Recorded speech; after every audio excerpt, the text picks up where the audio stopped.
was taught that if it wasn't documented, it never happened. So I take meticulous notes. I not only type out pretty much every word my patient says, but I also type out an analysis of if what they're saying compares negatively or positively or an improvement to their last appointment or the appointment before that. I comment on their appearance. I also do what's called a mental status exam.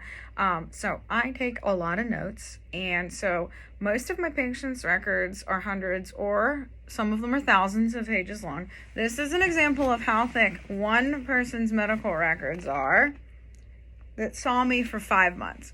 And so I actually have to go through, for a medical record that long, I had to go through 2 of these, which cost about $200. And then it took about 5 hours to print out. And then I obviously had to buy paper and things like that. And then that cannot be contained in an email. It has to be shipped via FedEx. So it would cost $1,000 to print a medical record of that size.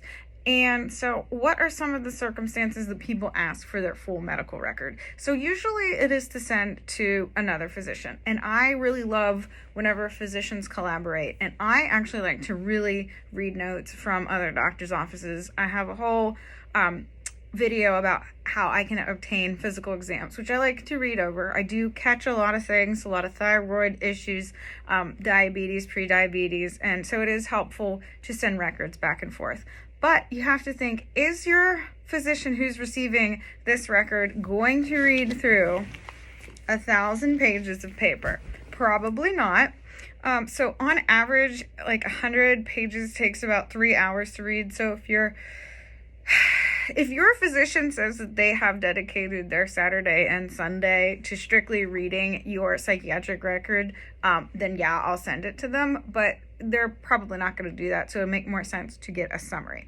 Now, where are some cases that someone would dedicate 16 straight hours, 8 hours a day for 2 straight days would be, for example, if I had a patient, there was some kind of custody hearing and the court subpoenaed the records. And in that case, they would probably have a law clerk or somebody whose job it is to actually read everything step by step. And then, yeah.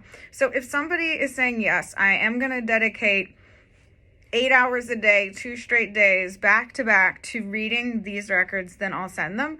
But I don't know any physicians who are going to just take 2 days off and just sit and read one patient's records. So getting a summary actually makes a lot more sense.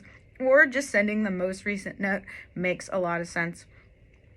So whenever people are like, no, I want the whole entire record, I just want to point out how overly burdensome it is. I'm happy to do it, but like I said, this much paper, cost of shipping, 2 of these bad boys right here, and these are not cheap. These are really expensive, and then several hours of printing, because my printer, it's one of the better printers, but it still took 5 hours to print all of this. So please do be aware of just how long a full record is. And if you don't have somebody receiving it that has dedicated the amount of time that it would take to read all that, then I think a summary probably would suffice.